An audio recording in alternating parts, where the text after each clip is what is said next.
जय श्री कृष्ण भक्तजनों, हम पुरुषोत्तम मास के दूसरे अध्याय का पाठ करेंगे। भगवान आप सभी की रक्षा करें, व सभी मनोकामनाएं पूरी करें। दूसरे अध्याय में सुंदवा ब्राह्मण की कथा है कि किस तरह उसे पुरुषोत्तम मास में पुण्य की प्राप्ति हुई। प्राचीन समय में एक नगर में सुंदवा नाम का निर्धन ब्राह्मण रहता था। वह बहुत गरीब था, लेकिन भगवान विष्णु का परम भक्त था। उसकी पत्नी धर्मपरायण थी, परंतु घर में भोजन तक की कमी रहती थी। एक बार नगर में एक संत आए। ब्राह्मण ने उनसे पूछा, हे महात्मन, ऐसा कौन सा उपाय है जिससे मेरा जीवन सुधर जाए और भगवान की कृपा प्राप्त हो। संत बोले, पुरुषोत्तम मास आने वाला है।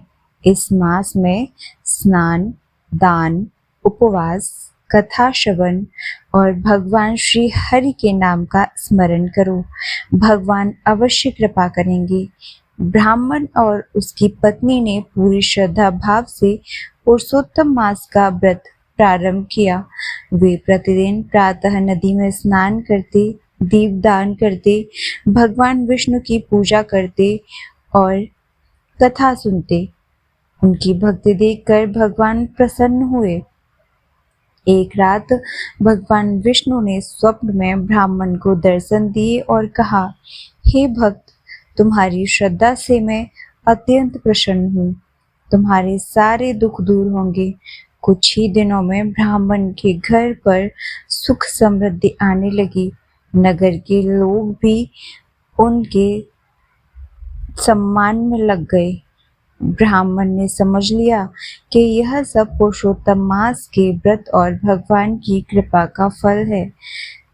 अतः इस कथा का संदेश है कि पुरुषोत्तम मास में किया गया छोटा सा पुण्य भी महान फल देता है।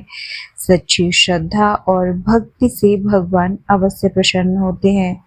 निर्धनता या कठिनाई भगवान की भक्ति में बाधा नहीं बनती। बोलिए श्री पुरुषोत्तम भगवान की जय। श्री लक्ष्मी नारायण भगवान की जय।